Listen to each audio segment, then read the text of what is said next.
Welcome, everybody, to the 2016 U.S. Amateur Pool Championship. My name is Freddie Agnew, the corner man. I'm here with Jacob Watson, the kid, the redhead kid. You heard him last time, just a match ago. We're live at Strokers Billiards in Palm Harbor, Florida. We've got a matchup coming at you right now. Jeremy Metcalf versus Rene Enciso. I think it's Enciso, but somebody's going to correct me about 46 times before I get it right. Jacob, how you doing, man? I'm good. I'm feeling good. We had a really exciting match last round, and hope that we can get another one here. I've been watching Rene recently throughout this tournament. He's got a great stroke. He's a great character. He's always positive, and I really look forward to watching this match. Where's Rene from?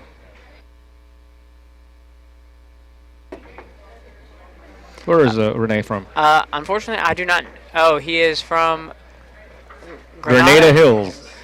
In what state would that be? We're going to find out here. One of the crazy things here, I'm looking at this guy, and I'm trying to tell, is he Filipino? He might be a co-brother. He might be a co-brother. Well, we're going to get going here soon. I thought he was practicing, but apparently he's actually practicing the right things. What I've heard from people over the last several years is this table banks differently than all the other tables. Now, this is a Gold Crown 4, maybe a Gold Crown 5. I guess it's a Gold Crown 4 by the pockets. And right next to it, on the other side, you can't see it, is a tight diamond table. So there's 8, 9, 10 different styles of tables here, and I think that's one of the discussions. You played on this tournament, Jacob. What do you think? I actually was fortunate enough to play on the stream table and on the diamonds. Naturally, everybody should know that diamonds bank and kick short. I did find that was true here, but this table definitely banks different than multiple other tables that are here. So it's definitely something to know throughout this event. Now, with that comment, it's not like they haven't changed the cloth. They do a great job here. Rolando here is one of the absolute best house pros in the country. But I believe that, and this is my guess, that the lights on this table, we've got some hot lights on this table, right? That definitely has a factor there. Big time factor, and things are just a little bit different. It's drier there on these tables. The banks are different. So we've heard the discussions from other players, and I liked what Rene was doing is actually just checking out the banks. Why not? There's 3 or 4 standard banks I like to do on a table before I ever get playing. Do you do something like that? Oh yeah. I'll test the 3-rail, like most players. The standard corner 5. Right. And then I'll actually test the 2-rail, one pocket 2-rail. It's side railed and end rail. Nice. I think everybody should do that. Here's the lag. What are the rules that we're playing here off the lag? What happens after the winner wins here? Well, it looks like Rene won, and he has the option he actually chose the option to break. So Jeremy has his option of playing either the format of 9-ball or 8-ball. It looks like we are going to play 8-ball first with Rene breaking. So we'll play 5 games of 8-ball, and after that, we'll continue to play a format of 9-ball. Everything is. There is no call shot. Everything counts. 8-ball counts on the break as well as the 9-ball. So it is a overall race to 7 in this event. 8-ball first. Take what you make is normally what we play here with the APA sponsored events. Jeremy Metcalf racking. They are racking for the opponent. Rene Enciso to break. If we were in Madrid, we would say Enciso. Are you from Madrid, sir?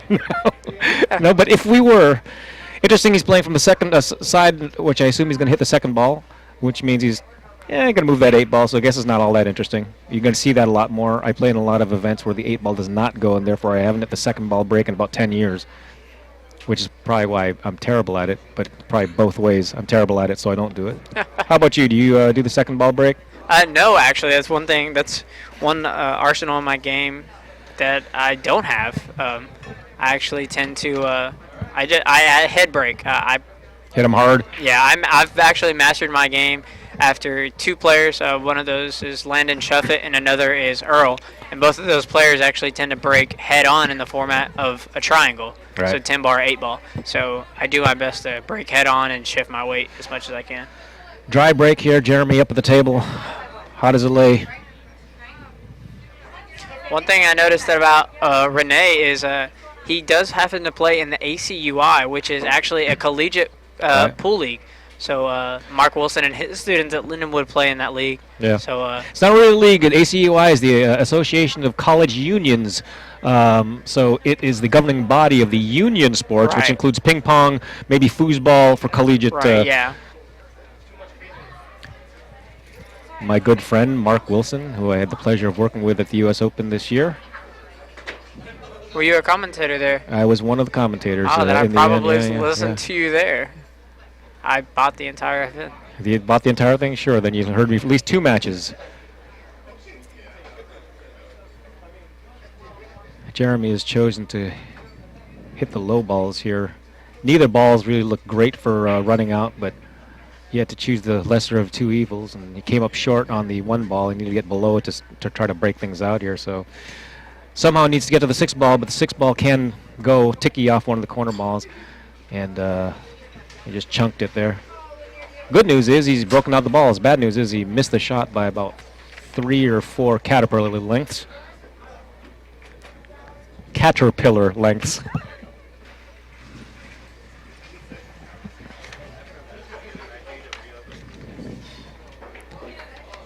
These players are very close in age. They look about the age of my kids. Well, You to look me, like- they look to You look like the age of my grandkids, if I had grandkids. Rene is 32 and Jeremy is 33. However, Jeremy has been playing for Longer than he's been alive, I think, is the way that reads. yeah, that is correct. Jeremy has a little experience in this event. He's been playing since 2010. Rene, on the other hand, this is his U.S. Amateur debut, so it'll be interesting to see how both of the players turn out in this match.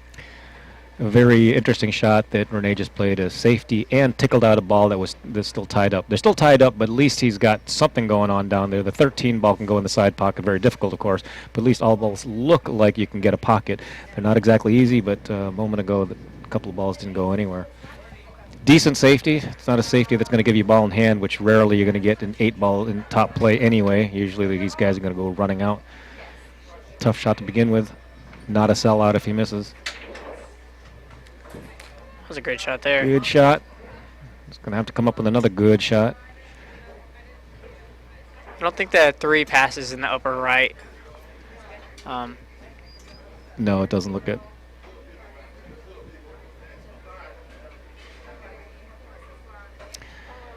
It looks like doing anything with the 3 ball is, as Grady Matthews would say, is fraught with peril. Well, he showed me a shot that I've never learned before. I don't think he was playing anything but a safety. Unfortunately, he makes a ball, and in the rule set that we're playing here, all balls count. I will take a note while he's thinking this over and shaking his head that a lot of people falsely believe that the APA rules are somehow only the way they are because it's an amateur league. That's not true. The APA rules, the way they play, were started with by Terry Bell and Larry the Iceman Hubbard, 2 professional players. And Terry Bell told me that what they did was they asked around at the time all the professionals that wanted to give them input, and all of them put together, not one person ever talked about ball and pocket calling. Back then in 8 ball, they all played what we call slop. So it is absolutely false if those rules are because of the amateur. There's actually the professional rules at the time, and they've stuck with them. Why not? Well, that's a lot of history that I like here in the pool game, and I'm glad to pick up that information, take that back home with me. There you go. And the great Terry Bell has told me this not 6 months ago. So Yeah, that was a good shot there. I actually met Terry in 2012, and unfortunately at the time I was at APA Nationals, and I wasn't old enough to play, but my father's team had made it. And I asked him, I was like, hey, man, why can't I play? And Right, he's like, yeah, simply excellent, because of just bars Excellent. and pool halls not being able to allow kids under the age of 18 and over Right. 21. There's a good shot here. This 9 ball, as you see, is the toughest ball on the table, and really has to clear out the 15 so that he can play the 9 ball on the side. Once he's done that, he solved this rack, and it's about execution from there. Stop-ish stun shot here. Perfect. And now again, just execution. 14 balls hanging in the corner pocket, so he's a backup plan here if nothing else goes right. And he almost spun that ball off the pocket. But he didn't.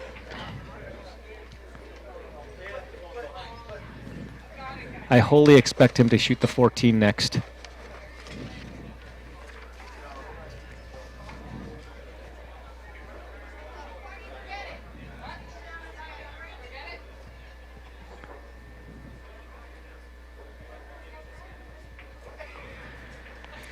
And as Billy and Cardona would say, as I thought, that's exactly what's happening.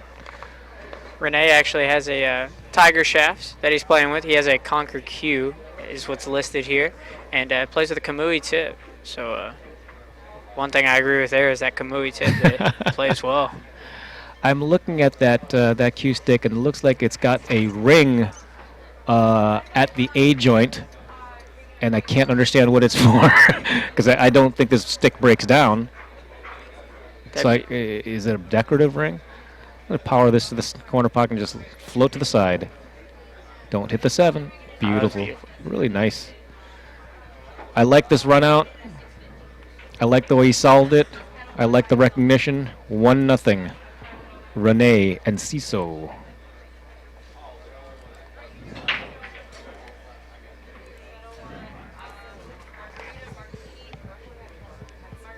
Well, during our little break here, I want to give a shout out to the Baturas crew for Mr. Rene here. This and is sponsor of his. I believe so. And the Shaolong Kung Pool. The Shaolin Kung Pool. Oh, I like it. All right, I like it. Shaolin Kung Pool. For those just joining, this is Freddie Agnew, the corner man. I'm here with Jacob Watson, the redhead kid. We're just going to call you every nickname possible. You're the redhead assassin. The redhead assassin. The redhead kid. He's going to have 5 or 6 unpronounceable nicknames by the time I'm done with him. Rene Enciso to break against Jeremy Metcalf. Looks like he's made a ball in the break. He must take what he makes. What do you think, Jacob? Do you like take what you make? That's what we're playing. That's what the rules are for the APA anyway. Well, we mentioned last match that on a big table, it's definitely a factor that it helps, but it doesn't. It's not that big of a deal. But on a bar table, playing open after the break is it's a little dangerous playing high caliber players. Sure, because just becomes a run out fest.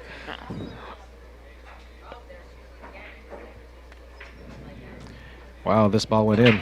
On the diamond, that wouldn't have gone in. No, sir. And slightly tighter tables. And you can see he overcut it slightly, and he got a little bit. He needed to hold that to make that 12 ball. But, the 10 and 11 look to be the toughest balls there on the table. He's got to figure out a way to get to a ball and break out those balls using the 12, I suppose. He's just firing. He doesn't care. I think he's stunning under the 7. Yep. What a nice shot. Oh, even nicer. Oh, did it leak behind to get the 6 ball? It looked good all the way, but it looked like it kept on wobbling. It kept on wobbling until he sees the 6 ball. This is one of those where you would think that at some point he'd play a safety, but everything actually can go if he can negotiate the 5 and 12. Maybe pass the 5 through the 12, the 1 through the 12. He's shaking his head, but what else are you going to do? Well. Yeah. If he can't, sorry, go ahead. I'm just going to say that I think he's shaking his head because he's forced to shoot the 4 and break out the 10.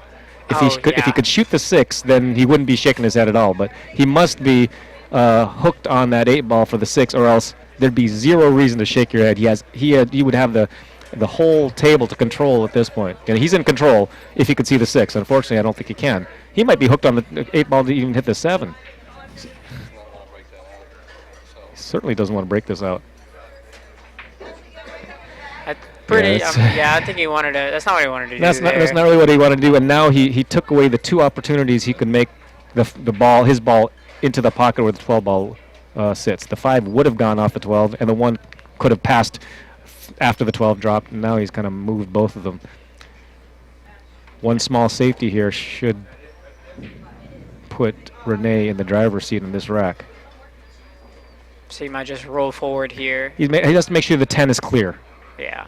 Oh, wow. the ball went. He's really in the driver's seat now.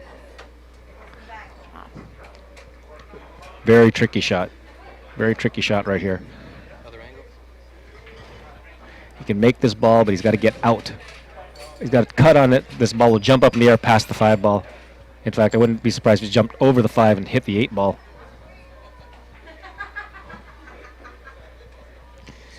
You know, from here, it makes it sound so easy, but that's what you try to do. You know, you're like, oh yeah, you just hit the 12 in and jump over the 5. Why wouldn't you? And as soon as they say that, he's just going to shoot something completely different.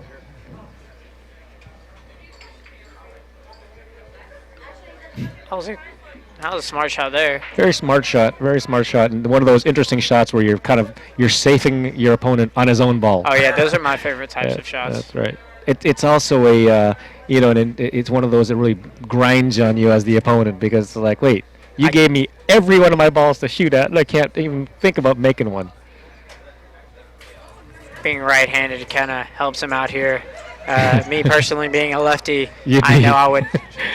You'd be shooting at the 5 ball. Why wouldn't you be shooting at the 5 ball here and tickle the 12 in? He might be able to do that. I mean, that's probably the first thing I'd look for. It looks like he hasn't even looked at it. No. It's still there.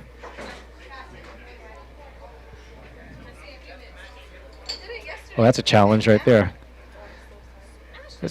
This 12 must lay worse than I ever thought. I think you have to sit here and say, I think the ball will go in this pocket. If this was a diamond, you can't make this ball. No, sir. I think he has to power the ball out. Oh, no, that one is so far gone.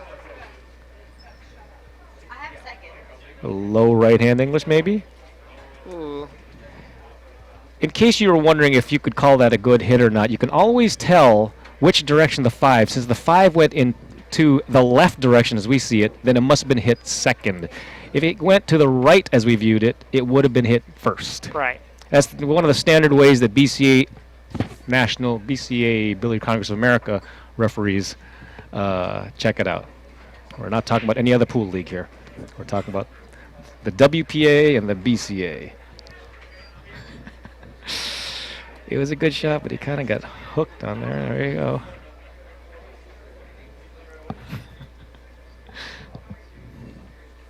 Well, it was a good hit there, but didn't really. There's multiple options on the table for Jeremy to shoot at, so. Jeremy still has 2 problem balls, the 7 ball and the 5 ball to get to. After he hits 1 ball in, he can get to the 5, but the 7 is going to be. The 7 is going to hate him for the rest of this rack, I think.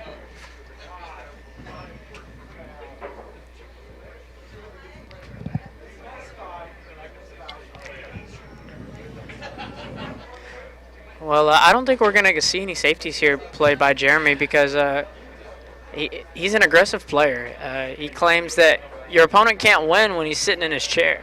So I feel like we might see a simple breakout here on the 7 and possibly a way to get back up there on the 5. I'm not sure. He claims he doesn't like safeties unless it's absolute. So. I like it. Well, it looks like he actually has an angle that he can play position for the 7. He doesn't even have to break it out. Go right to the 8 ball here. Yeah, he did have the angle, but he decided not to. Well, it's a good thing he took a lot of time when he got down there. He was already stroking that ball before his hand hit the table, I think. Well, he can get to the 5 now. I like, obviously he's shooting the 4 ball. He needs to really go up there between the 9 and 11. Take a look at where that ball is going. Actually shooting this ball up table, which is strange, I think. I guess it's a win-win there. Yeah, kind of two-way shot. You didn't lose it on that game, maybe. I know it's a difficult shot, but it looks like his natural position. Just float this ball in, and he's on the 9, which leads to the 14, and the 8 ball does go. Floating. Apparently floating too far. Aren't we glad there's 6 pockets on this table? That's right, because he's going to have to hit the 7th or the 8th pocket. I don't think the pocket's actually there.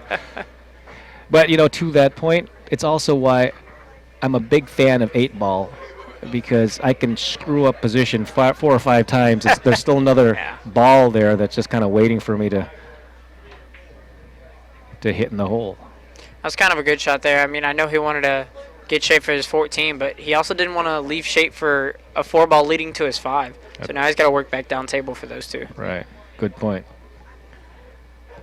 Interesting thing about both of these gentlemen, it's not really built in for them to do. Jeremy actually started playing pool because there's nothing to do in his hometown of Asheville, North Carolina.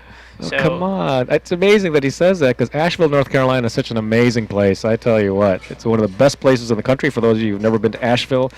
If you're a motorcycle rider, if you are a skier, if you are a casino gambler. But apparently, as a kid, and of course he's talked about playing for 20 years, that means he was 13 years old. Maybe there were no arcades. Maybe there were no skateboard parks. And apparently pool is what drew him in. So congratulations to Asheville, North Carolina for bringing in another soul into the pool world. as for the West Coast, Rene, he claims to just he didn't want to go to the beach. He'd rather go to the pool hall with his friends and learn how to play pool. So he does like the competition, but he considers this a friendly game, and he likes to just be himself and play with your own ability. So that's well said by Rene. Well, here comes the safety. Get it right on the 8 ball. Tuck, tuck, tuck, tuck. Oh, I don't think think he he leaked got out. there.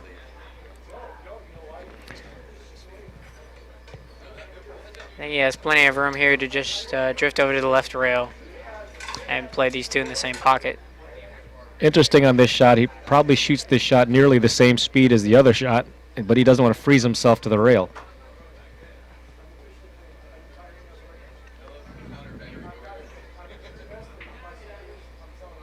Let's see if he whacks his ball. No, he shot about the Oh, same wow. shot, and he lost his speed. A lot of people had trouble, myself included, on a slow shot like that, where you lose your stroke, especially if you're a type of player that doesn't do a pause at both ends of your stroke. There's no definitive front and back, and therefore that smooth motion, which a lot of people have, great players, greatest players in the world. Shane Van Boening was like that. But when you start slowing down the stroke, unless you're really used to shooting a ball that slow, you tend to lose your line. Yeah. It's one of the reasons why I advocate the set, pause, finish type of a stroke. It works even in the slow strokes. Just pay attention to the front and the back. How about you? What kind of stroke do you have? Do you do a set, pause, finish, or do you it doesn't stop at the back type of thing? I actually have a combination. It really varies on shots for me. You got a fortunate roll there to leave him straight. But it kind of varies for me because when I'm like in stroke or angle shots, I tend to shoot like Shane. My break is modeled like Shane, and I have that noodly, unique, unorthodox stroke. And as for long straight in shots like so, I might shoot it like Landon Shuffett or Neil Spine, long straight in and stop and pause like you mentioned. So, but Interesting that Rene actually slow rolled that and took this. Does this ball actually go? If it goes all this time into that pocket, I'd be shocked. He's shaking his head as if it must have gone before he looked, and then it didn't go. I don't think this goes. it went before he shot, but now it doesn't. It doesn't. go. Yeah, And nothing must have moved. right. Nothing Yeah. moved though. This doesn't win. Not an 8 ball. Trying to play safe with 1 ball on the table and your opponent has 4 just doesn't win. It's like checkers. You'll never win. You'll get cornered eventually. Eventually, when you don't have enough men to fight back with, you.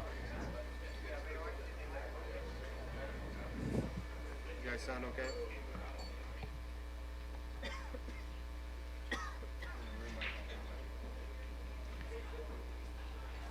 Now, what you can't do here for Jeremy is just leave the straight back. You just can't do that. If you're gonna leave a bank, you got to leave a tough bank. The angle is very important, because if you leave the dog a bone, the dog's gonna go for the bone. That's all he can do. That's definitely right. That's right.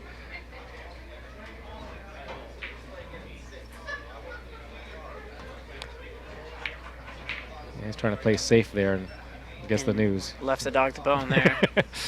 I might have considered clipping the 7 towards the opposite end of the table and drifting up under the 6 ball, because that'll leave your cue ball on the bottom rail and also open up your 7. Yeah. So, but we'll see what Rene comes up with here. I didn't mind that play so much if he was making sure the 6 ball was blocking the path of the bank the other way. That way the bank would be coming back towards him. Oh, it's interesting that Rene actually banked towards him. He was actually playing position rather than trying to win the game on one shot. Well, 3 open balls here for Jeremy, but still got a little trouble there on the 7. Yeah, he has to make the 1 ball here. If he shoots the 5, no matter what he does, right, he's got to make the ball. If he makes the 1 ball, I think he's got a good shot at winning this game by playing safe on the 7.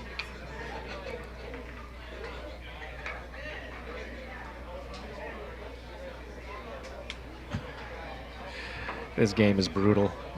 He's not even going to go for that. He's going to go for something weird here. Oh, it's not weird. He's playing a safety. Jump shot, though. I assume that Rene can jump. The assumption. There he Looks goes. like his cue breaks down itself. So. I got to find out what that ring is, because I could imagine if it was just a Merry Widow cue, but why is there a ring?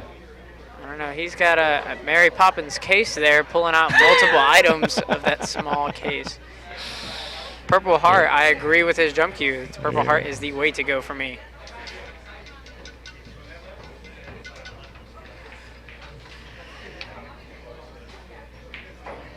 The difficulty of this actually is that he's got the short jump cue out, and he's railing on, bridging on the rail, so he's going to get more jump than he needs. Well, nicely done, but no position. He needs to come up with a miracle shot here. Where's the miracle shot, Jacob? You can elect safe by just clipping the 8 straight up to the 7, and you can tuck up under it to where he can't even shoot the 7 or any ball for that matter. He might be able to touch the 7. I'm shooting. I'm either kicking or caromming off the 7. In fact, I wouldn't have thought about this too hard. I would just already smashed it so I can sit back down and take my lumps. Yeah, because kicking. the percentage is so low for you to win here. Right, yeah. I don't know about, I mean, a lot of players like to move that 8 ball and go for the win here, but I don't like moving it. I mean, a kick and stick would work too, because then you'd have to back cut the 7 or have a long shot on anything else. It's deep here. How about the center of the pocket? Oh, wow. You see, there, you know, I tell you, I said you couldn't win playing safe with 1 ball, and he does. 2-0. Well, so far it's been entertaining.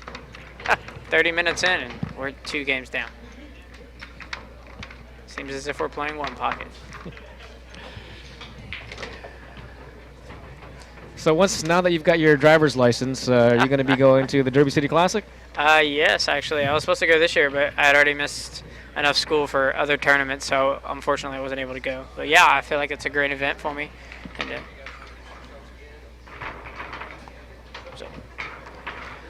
game number 3. Is it really 1-1? It is 1-1. Oh, is it 1? Sorry, I thought it was 2-0, but I guess 1-1. Second ball break came up again. Is it? Oh, it might be. 8 ball in the corner pocket. That is a win. Oh wait, it is 3-0 yeah, now. I'm looking. It's 2-0. It's 3-0 now. Wait, the 8 ball dropped. Somebody might want to inform them of this information. He doesn't even realize the 8 ball dropped. If I was Jeremy, I'd hide it and put it on the table really fast. No, I'm just kidding. It's terrible. I gave Jeremy a free game there. It's now 3-0. 8 ball on the break, went up table. Rene had no idea. I love it. Jeremy, being the sportsman that he is, even though he was shaking his head, had to tell Rene, "You won the game." I'm not sure. I'm gonna think. You know, if it were me, I would have tried to figure out how do I get the maximum out of this, because I've already lost the game. What can I do? Do I let him just squeeze his brain a little bit more? Let him shoot a couple.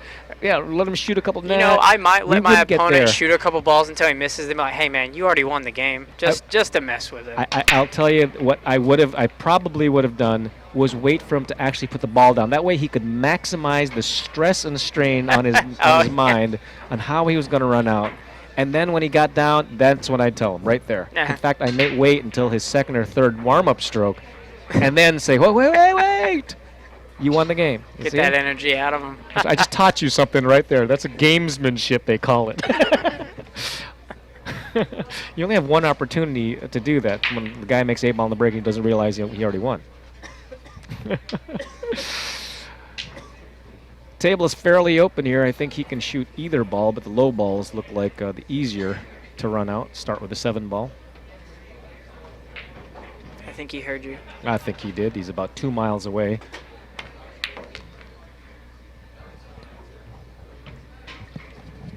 And it looks like here that now the 1 ball is the toughest ball on the table. And if that's the toughest ball on the table, you're living well.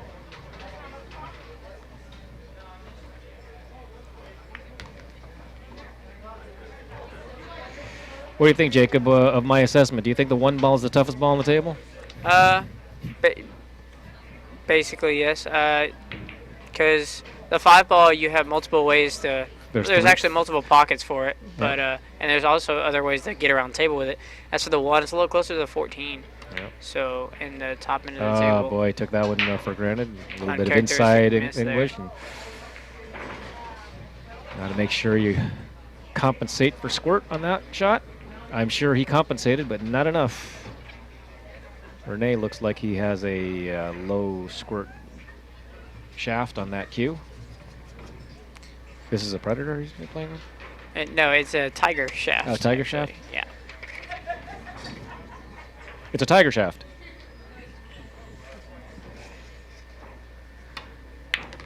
And unfortunately for Jeremy, in his decision to shoot the low balls, which of course was the right decision, his second ball, the 7 ball, not the 7 ball, the second ball after that, is now not blocking the pocket and this wide open rack. Toughest ball on the table probably is the 14 ball, only because it's so far away from everything else. Nothing difficult here. But he does have to get up table. And if he doesn't get up table soon, he'll run out of balls to get up table. Kind of like shooting the 15 ball here. Yeah. Oh, he's dead straight on it.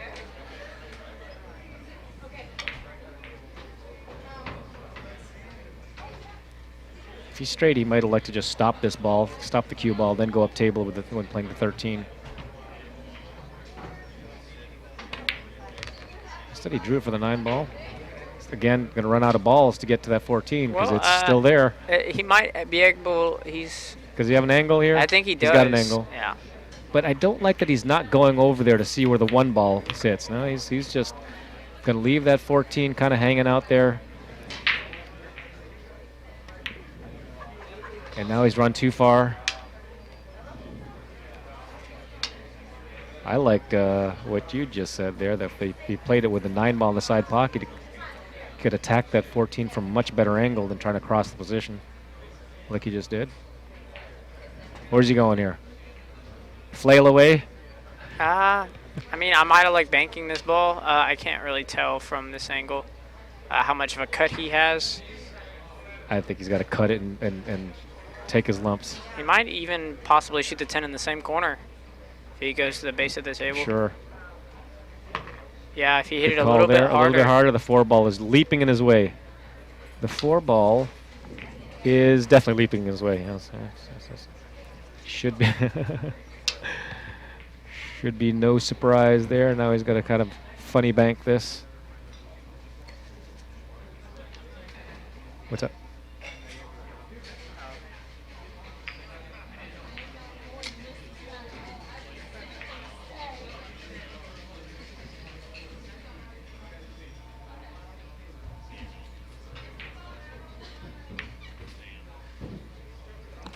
We'll all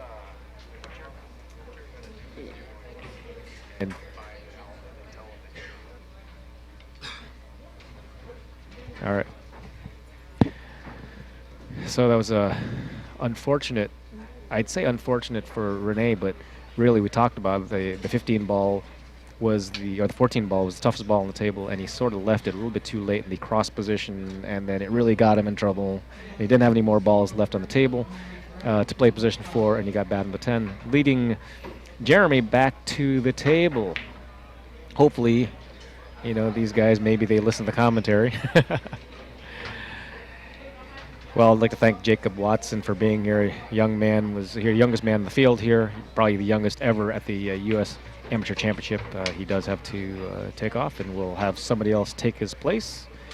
But in the meantime, we will continue on. This is Freddie Agnew, the corner man at the U.S. Open Amateur Championship in beautiful Strokers Pool Hall. We're in Palm Harbor, Florida. Rene Enciso has won game number 4, and we'll get the score here in a few minutes or seconds.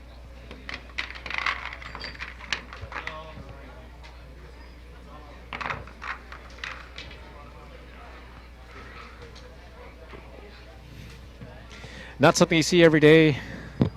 The commentator, my commentating partner, had to leave because his guardian, his ride home out of the tournament, they're out of here. Good luck to Jacob Watson, great young player, studies the game, and we're going to hear more from him. The red-headed assassin, I think we're calling him. The Kid with 2 Ds. That's a little bit too lame, I think. I think we can come up with much better nickname for him.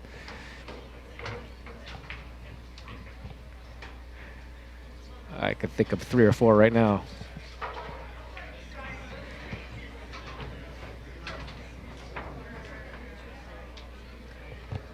It's 4-0. We're on a little bit of a break, and we will be right back.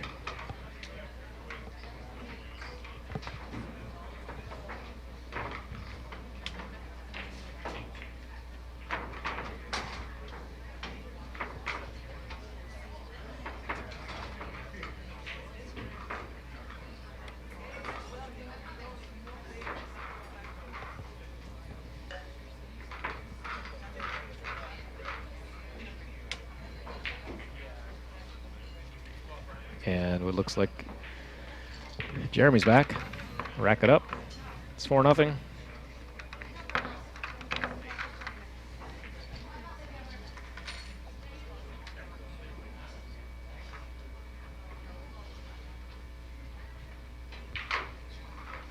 Jeremy has had his opportunities to win some of these games, but his last game he had straight in ball in the side pocket, but dogged it.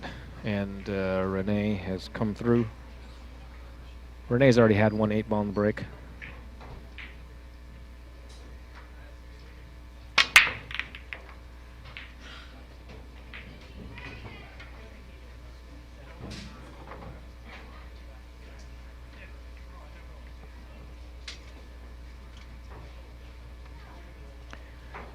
Nothing on the break. And it looks like a fairly open table. The 14 and 6 have kind of tied up. He can shoot a couple of different high balls, 13 on the side. You can jack up on the 10 ball, nip it in. The 14 is the tough ball.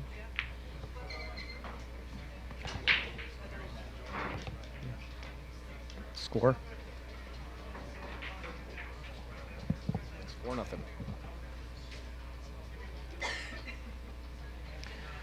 Probably going to be joined here by my friend Kerry McAuliffe from Boston.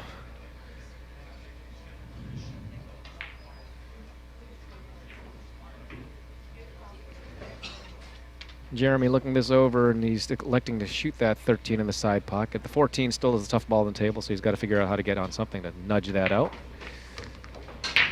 He doesn't want to land on this ball.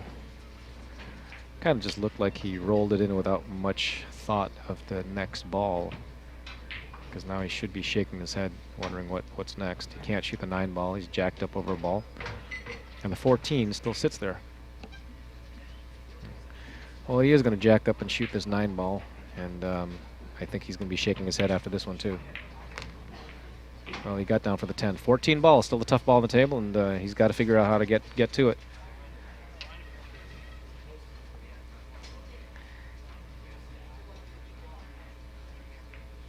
the one.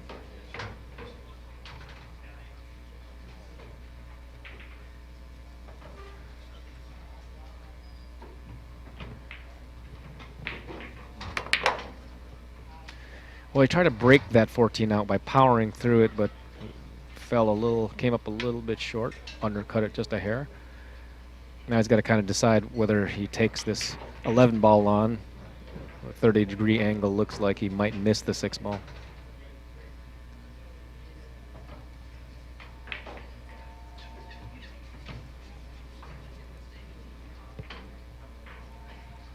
Yeah. Tough to shoot. That 14 is still there, and he really hasn't gotten a hold of this cue ball enough to be able to get it.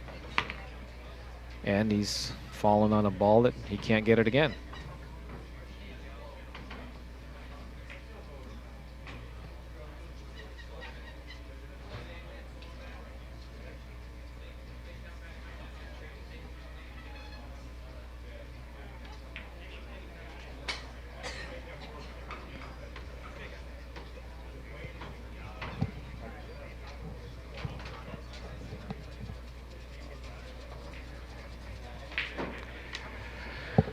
Well, it's one of those cases where it's kind of late in this rack. He's kept on making balls. The 14 ball is still there, and he's got to come up with something. Trying to force it through here, and this back cut looks like will not hit the. When he back cuts this 11 ball, it doesn't look like it'll actually hit this 11. I don't think so. It's close. It's really close. And there's no more balls.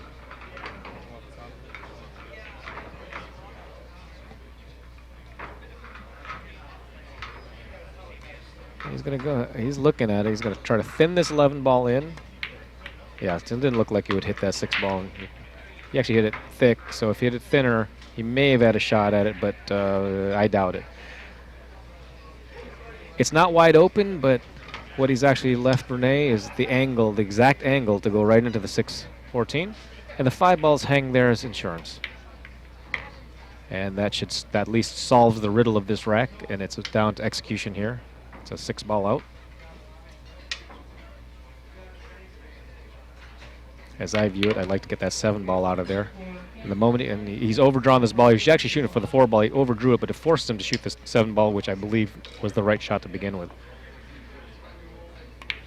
And again, it's a matter of execution. He wants to get straightish on this 4 ball. May have to go back and forth.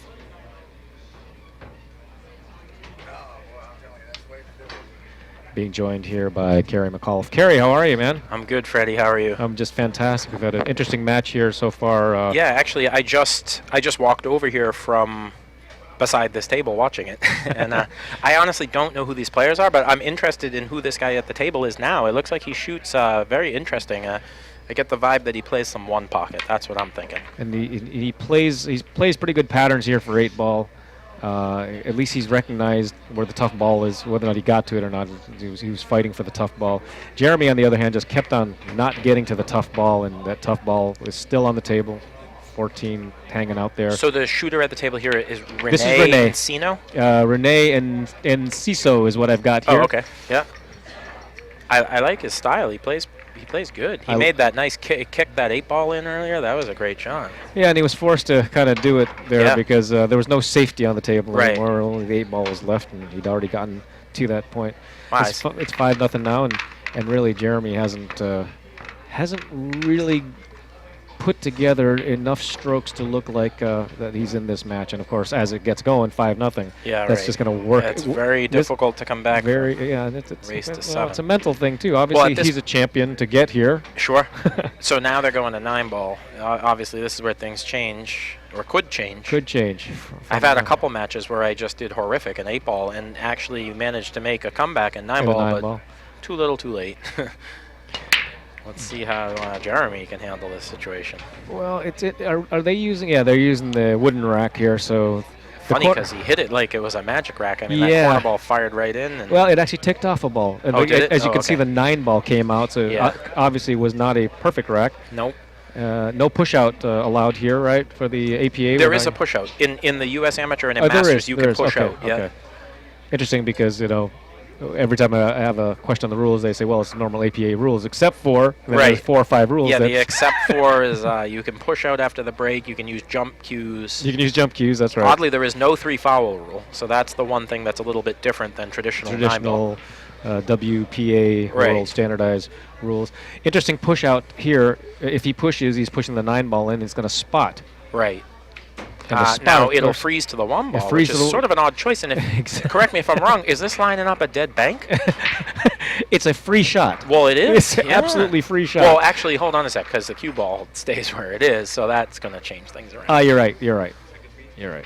So But look at that. Look at that lineup. I mean, I'm going for that. Why wouldn't you?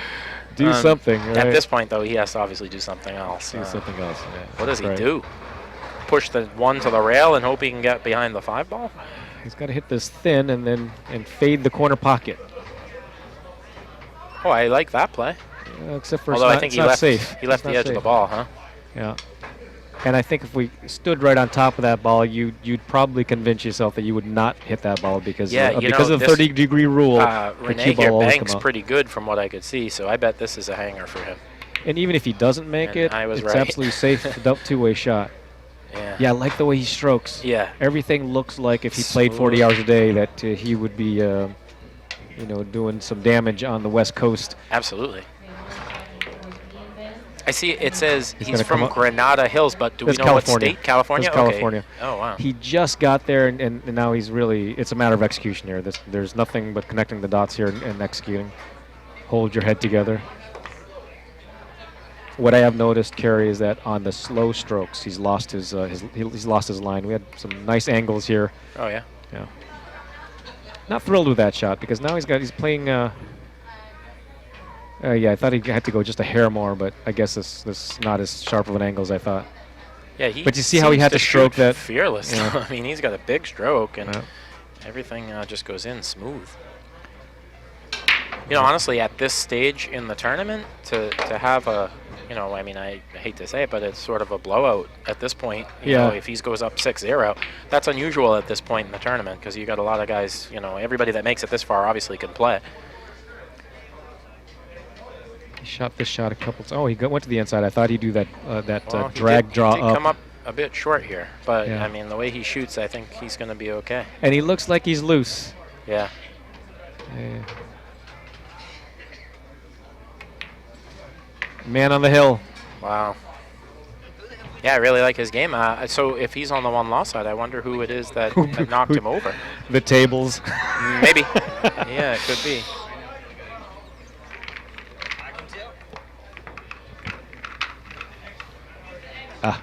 I'm so far behind. So, yeah, that's it's, okay. It's, Well, it's actually we'll just 6-0 update. now. Yeah, we're looking at a score of Sorry about that. 6-0. 6-0. And how do you do that? There you go.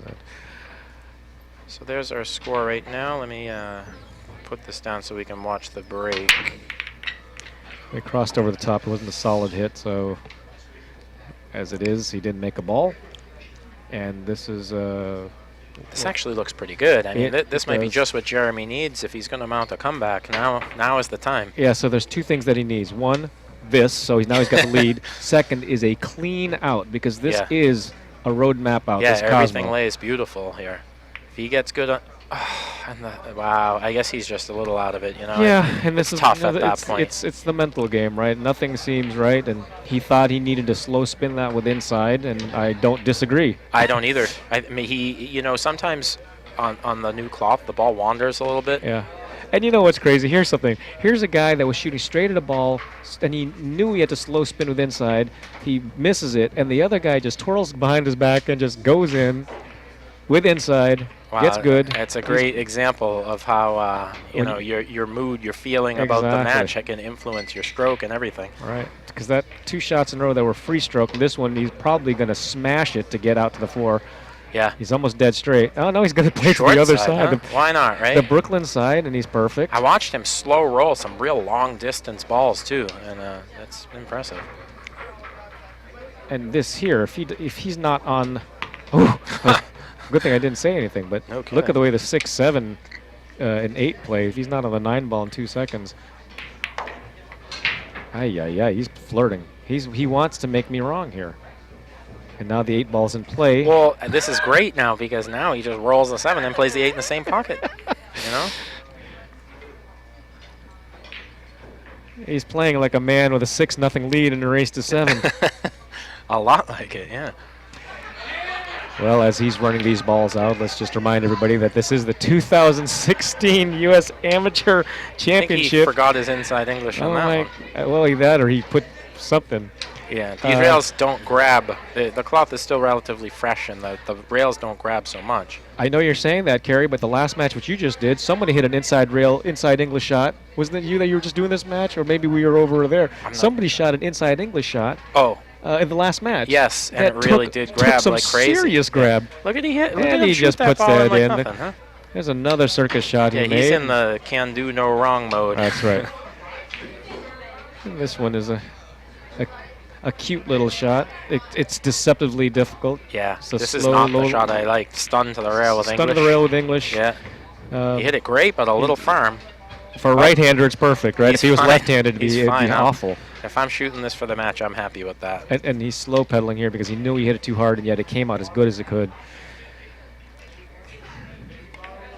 Rene Enciso has thrown a bagel out there to Jeremy Metcalf. So 2016 U.S. Amateur Championship. This is Freddie Agnew, the corner man. I'm here with Kerry McAuliffe. We're going to see them very soon here, and we've got a great match coming up next. I think we got a 7:30 round, 7:30? so we should be about maybe 20 minutes or so, and we'll be back for you guys. All right, so we'll be back at you live at Strokers Billiards in Palm Harbor, Florida. Come on down.